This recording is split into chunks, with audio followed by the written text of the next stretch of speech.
तो फिल्म की शुरुआत 1990 के वक्त से होती है। हमें दो बहन भाई मिशेल और क्रिस से मिलवाया जाता है। क्रिस बहुत ज़हीन था। छोटी ही उम्र में वो एक ऐसा टेस्ट दे रहा था जिससे वो डायरेक्ट कॉलेज में एडमिशन ले सकता था। एग्जाम से फ्री होकर जैसे ही मिशेल और क्रिस बाहर आते हैं तो इन्हें आर्मी ऑफिसर्स रोक लेते हैं क्योंकि क्रिस ने कॉस्मो रोबोट वाला एक शर्ट पहना था जो जाहिर कर रहा था कि उसे रोबोट्स पसंद है। लेकिन अब की दुनिया में इंसानों और रोबोट्स के दरमियान जंग होने वाली थी। सीन कट होकर हमें ईथन नामी साइंटिस्ट को दिखाया जाता है जिसे रोबोट्स से बहुत ज्यादा नफरत थी। सालों पहले रोबोट्स को इंसानों की मदद के लिए बनाया गया था, जिनसे इंसानों ने काम करवाया और फिर जब रोबोट्स में कुछ मसला हो जाता तो इंसान इन्हें फेंक दिया करते थे। सालों अपने साथ इंसानों का बुरा रवैया सहते हुए रोबोट्स थक गए और अपना हक और अपनी इज्जत मांगने के लिए इन रोबोट्स ने अपनी एक अलायंस बना ली जिसका हेड था पीनट। इंसानों को रोबोट्स की ये हरकत पसंद नहीं आई और ऐसे रोबोट्स की अलायंस और इंसानों के दरमियान जंग का खदशा हो गया। आखिर इंसानों ने भी अपना बुरा बर्ताव छोड़ा नहीं और जंग शुरू हो गई। इंसानों पर रोबोट्स को यूज करने और अपने घर पर रखने की पाबंदी लगा दी गई और हर तरफ दुनिया में जंग का माहौल हो गया। जंग के दौरान एक मिलिट्री ऑफिसर इवेंट्स जाकर अपने हेड को रिपोर्ट करता है कि रोबोट्स इंसानों पर भारी पड़ रहे हैं क्योंकि वो थकते नहीं।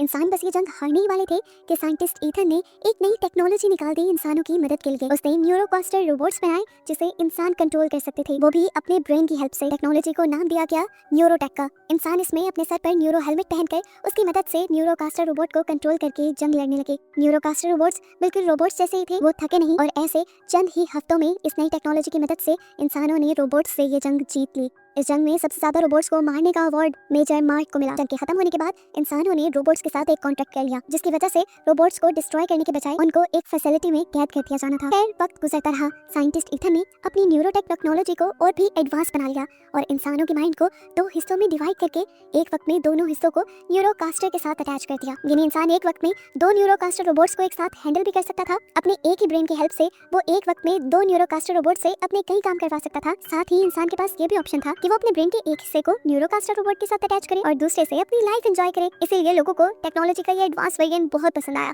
और पूरी दुनिया के लोग ये टेक्नोलॉजी यूज करने लगे। यहाँ तक कि स्कूल में भी न्यूरोटेक को यूज करना सिखाया जाने लगा। खैर अब सीन कट होकर हमें 1994 का वक्त दिखाया जाता है और हमारी लीड कैरेक्टर मिशेल को अपने फॉस्टर डैड के साथ रहता दिखाया जाता है। मिशेल स्कूल आती है तो दिखाया जाता है कि सभी बच्चों को न्यूरो हेलमेट की मदद से पढ़ाया जा रहा है, लेकिन मिशेल न्यूरो हेलमेट यूज नहीं करती क्योंकि उसे अपना इंसानी वर्जन ही पसंद है। रूल्स को फॉलो ना करने की वजह से मिशेल को प्रिंसिपल ऑफिस में बुला लिया जाता है। प्रिंसिपल मिशेल से कहती है, अगर तुम स्कूल के रूल्स को फॉलो नहीं करोगी तो मुझे तुम्हारी मॉम को कंप्लेंट करनी पड़ेगी। तब मिशेल ने बताया कि मेरी पूरी फैमिली एक एक्सीडेंट में मारी गई है। ये सुनकर प्रिंसिपल को बहुत दुख हुआ और प्रिंसिपल ने उसे एडवाइस की कि वो न्यूरो हेलमेट की हेल्प से न्यूरोथेरेपी ले ले, इससे उसे अच्छा लगेगा। लेकिन उसे टेक्नोलॉजी और आर्टिफिशियल चीजें पसंद ही नहीं। अब फ्लैशबैक में मिशेल को वो दिन याद आ रहा था जब उनका एक्सीडेंट हुआ था। उनकी कार के सामने हिरन आ गई थी जिसको बचाने की वजह से उनकी कार क्रैश हो गई। इस एक्सीडेंट में मिशेल की भी हालत बहुत क्रिटिकल थी।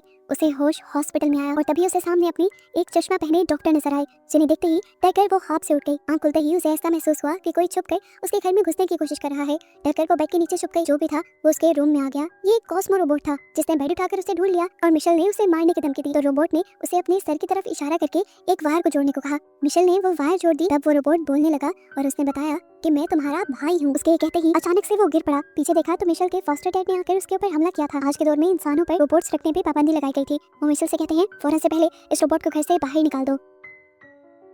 मिशेल आगे होकर उससे कहती है, ये आपकी लापरवाही की वजह से घर के अंदर आया है और उसकी बदतमीजी देखकर वो मिशेल के ऊपर ही हमला कर देते हैं। ये देखकर रोबोट को गुस्सा आता है और वो उठकर मिशेल के फॉस्टर डैड के ऊपर ही हमला कर देता है। इस हमले से वो दीवार से टकराकर गिर गए। वो पुलिस में इन्फॉर्म करने वाले थे लेकिन इससे पहले ही मिशेल ने उन्हें बेहोश कर दिया और फिर अपने कॉस्मो रोबोट को लेकर यहाँ से निकल गई। काफी दूर निकल आने के बाद मिशेल रास्ते में रुककर उस कॉस्मो रोबोट से पूछती है, तुम आखिर ये क्यों कह रहे थे कि तुम मेरे भाई हो? क्या तुम्हारे अंदर मेरे भाई के कॉन्शियस है? रोबोट हाँ में जवाब देता है। मिशेल इमोशनल हो जाती है और उससे पूछती है, तो आखिर मेरे भाई की बॉडी कहाँ है? तो वो इसे इशारा करके समझाता है कि तुम्हारे भाई की बॉडी के बारे में चश्मे वाले डॉक्टर को पता है। मिशेल को याद आया कि वही डॉक्टर थे जिन्होंने मिशेल को बताया था कि तुम्हारा भाई मर गया है। अब मिशेल एक नक्शा खोलती है और रोबोट एक जगह हाथ लगाकर बताता है कि रोबोट्स की फैसिलिटी के बीचों बीच हमें वो डॉक्टर मिल जाएगा जिसे क्रिस का पता है। ये लोग अब उस जगह के लिए निकल जाते हैं। रास्ते में वो रोबोट देखता है कि यहाँ के इंसानों की काफी हालत बुरी है क्योंकि इंसानों ने न्यूरोटेक हेलमेट का बुरे तरीके से इस्तेमाल करना शुरू कर दिया था। वो उसको यूज करके नशे भी करते थे। इंसानों की हालत बुरी होती जा रही थी और ये देखकर कॉस्मो रोबोट को बहुत बुरा लग रहा था। इसी जगह पर हम इवांस नाम के एक आदमी को देखते हैं। ये वही मिलिट्री ऑफिसर है जिसने बुरी खबर दी थी कि इंसान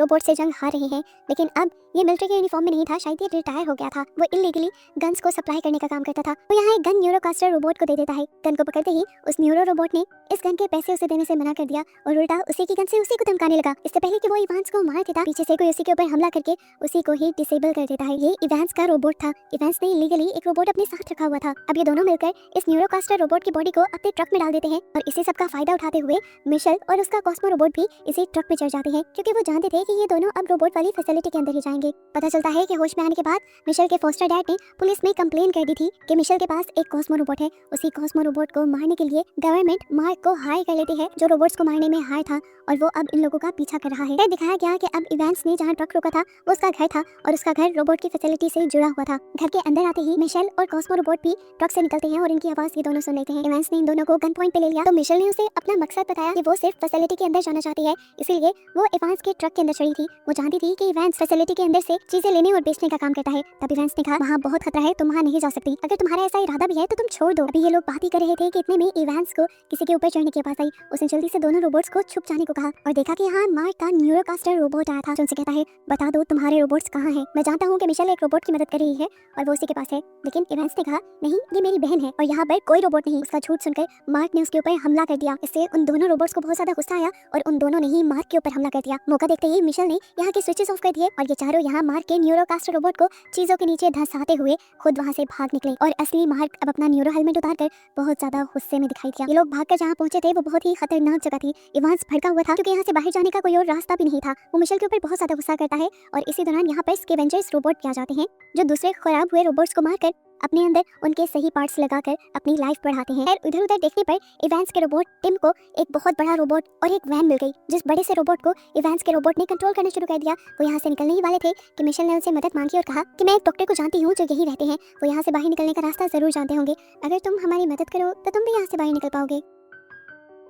इवेंट्स उनकी मदद करने के लिए मान जाता है और ये लोग एक वैन में बैठ जाते हैं जिस वैन को वो बड़ा सा रोबोट उठाकर अब चल रहा था। मिशेल ने इवेंट्स से सवाल किया तुम्हें ये रोबोट कहाँ से मिला? तो इवेंट्स ने बताया कि ये रोबोट मुझे जंग के दौरान मिला था। मैं रोबोट के खिलाफ जंग लड़ रहा था और उस जंग में मेरी दोनों टांगे जख्मी हो गई और तब इसी रोबोट ने मुझे बचा लिया और आज मैं इसी की वजह से जिंदा हूँ और सही सलामत चल सकता हूँ। इसका मेरे ऊपर बहुत बड़ा एहसान है, इसीलिए मैं हमेशा इसे साथ रखता हूँ। जंग के खत्म होने के बाद से जब से हमारे ऊपर बैन लगा है हम रोबोट्स को नहीं रख सकते, इसलिए मैं भी उसके साथ छुप कर रहता हूँ। सीन कट होकर हमें साइंटिस्ट ईथन को दिखाया जाता है जो जब अपनी मॉम के पास था तो उसने देखा कि उसकी मॉम की मेमोरी लॉस हो रही है। उसने जब इसकी वजह तलाश की तो उसे पता चला कि ये उसकी न्यूरो टेक्नोलॉजी की वजह से हो रहा है। वो भड़क कर अपनी लैब में आता है और आकर डॉक्टर से पूछता है कि हमारी सर्विसेज खराब कैसे हुई, जिस पर डॉक्टर ने बताया कि क्रिस भाग गया है जिसकी मदद से हम ये न्यूरो टेक्नोलॉजी चला रहे थे। साइंटिस्ट को गुस्सा आया और उसने पूछा क्रिस कैसे भाग सकता है, उसकी बॉडी तो हमारे पास है। तब डॉक्टर ने बताया कि क्रिस ने अपना कुछ कॉन्शियस एक रोबोट में डालकर उसे भगा दिया है, इसी वजह से हमारे न्यूरोटेक में मसला हो रहा है। इथन गुस्से में था, उसने अपने डॉक्टर से कहा कि फौरन से पहले उस रोबोट को ढूंढो किसी भी तरह, नहीं तो मेरी कंपनी तबाह हो जाएगी। इथन ने अब खुद नैनोटेक की दुनिया में जाकर मार्क से कांटेक्ट किया और उससे कहा कि तुम मेरी हेल्प करो,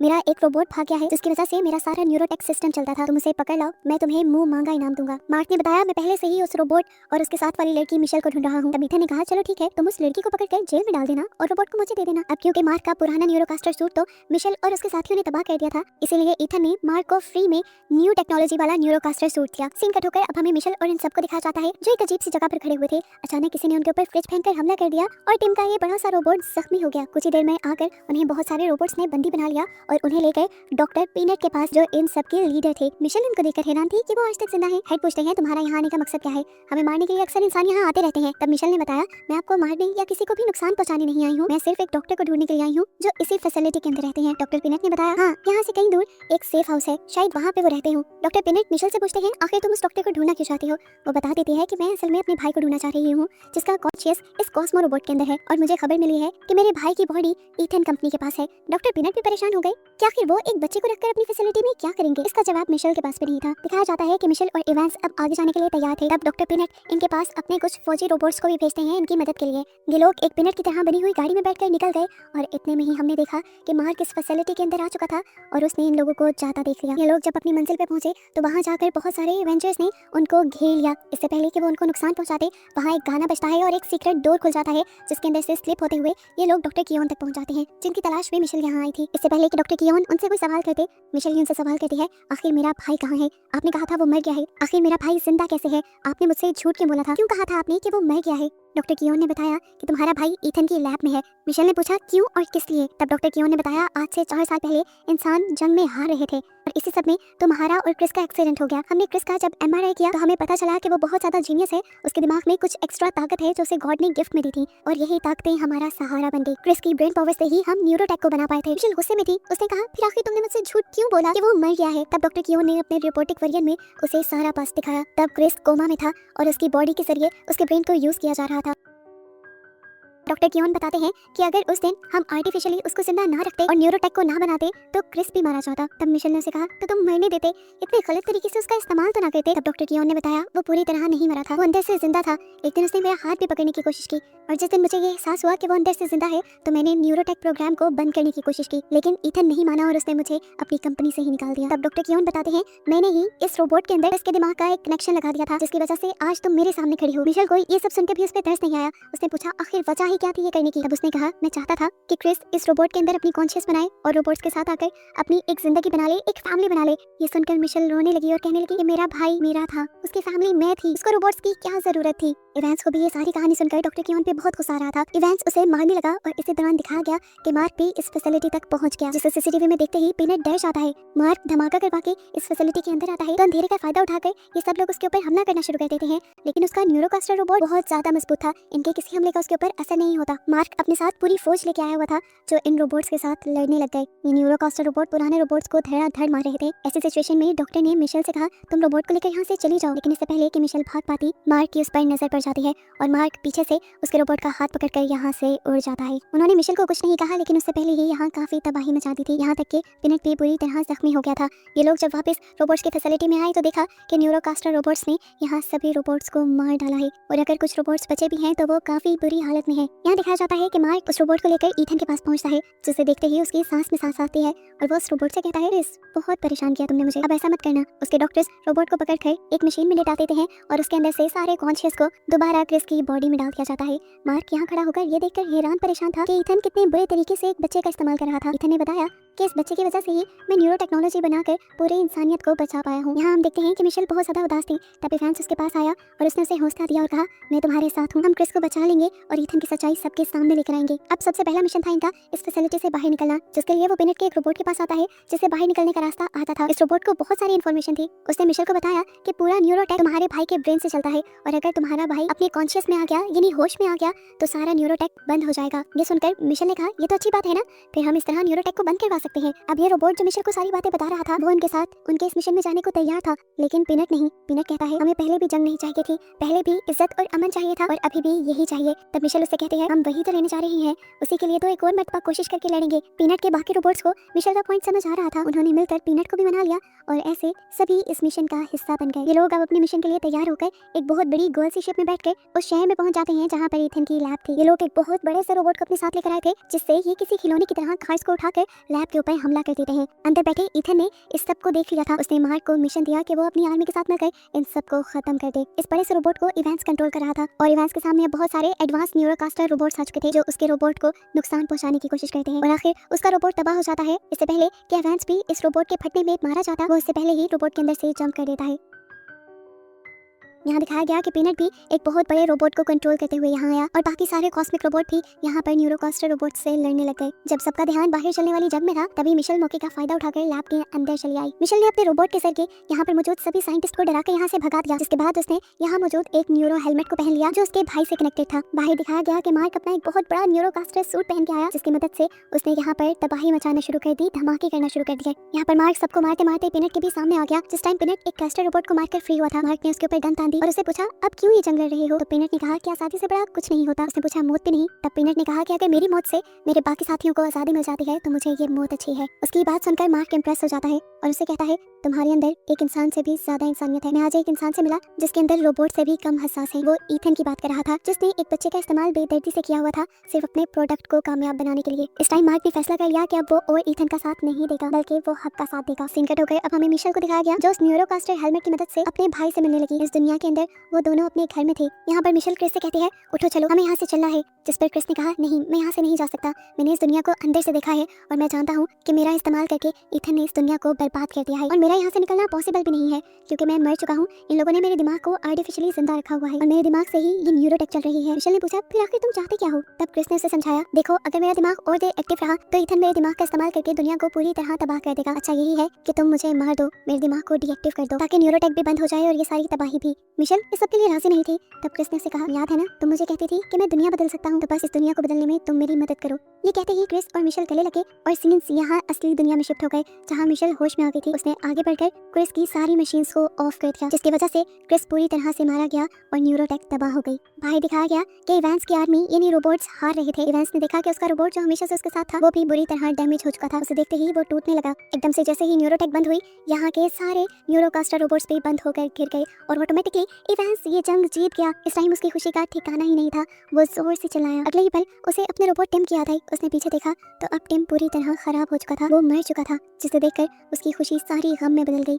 लेकिन तभी उसने देखा कि टिम के अंदर तो एक छोटा वर्जन भी था जिसने इस बड़े रोबोट को कैरी किया हुआ था, जिंदा रखा हुआ था। ये देखकर इवेंस की जान में जान आई। अब अपने रोबोट को लेने के बाद इवेंस मिशेल को ढूंढने के लिए अंदर गया और जब यहाँ से बाहर आया तो उन लोगों को पता चल गया कि अब दुनिया में सारे न्यूरोटेक रोबोट काम करना बंद कर चुके हैं। न्यूज़ पे भी ये बात फैल गई और फिर मिशेल का इंटरव्यू हुआ। मिशेल ने न्यूज़ में सब सच बता दिया कि किस तरह ईथन एक बच्चे का इस्तेमाल करके इस न्यूरो टेक्नोलॉजी को चलाए हुए था। इसी वजह से ईथन को जेल हो गई। और कहानी के आखिर में हमें मिशेल को पूरी दुनिया को स्पीच देते हुए दिखाया गया, जिसमें मिशेल कहती है, मैं जानती हूँ आप सब लोग कंफ्यूज होंगे इस दुनिया में क्या चल रहा है। असल में दुनिया में न्यूरोटेक बंद हो गई है। ईथन ने न्यूरोटेक के जरिए न सिर्फ रोबोट्स को जंग में हराया था बल्कि इंसानों को भी किसी काम पर नहीं छोड़ा था। इंसानों को न्यूरोटेक की आदत पड़ चुकी थी। इंसान ये भूल गए थे कि वो सारे काम जो वो न्यूरोकास्टर रोबोट से करवा रहे हैं वो खुद भी कर सकते हैं। असली दुनिया में इंसान ही इंसान का सहारा है, ना कि ये न्यूरो टेक्नोलॉजी। हमारे इमोशंस और हमारा मिलना जुलना ही हमें इंसान बनाती है। अगर आगे बढ़ना मुश्किल लग रहा है तो हम सब मिलकर एक दूसरे का साथ देंगे और आगे बढ़ जाएंगे। उसकी ये स्पीच सबको बहुत अच्छी लगी। इवेंस भी इमोशनल होकर उसके गले लग गया और फिर मूवी के पोस्ट क्रेडिट सीन्स में हमें मरे हुए रोबोट्स का एक झुंड दिखाया गया, जिसमें कॉस्मो रोबोट भी था। एकदम से वो रोबोट उठ खड़ा हुआ इस मैसेज के साथ कि उसके अंदर अभी भी क्रिस की कॉन्शियस जिंदा थी। और बस यही दिखाते हुए ये मूवी यहाँ खत्म हो गई।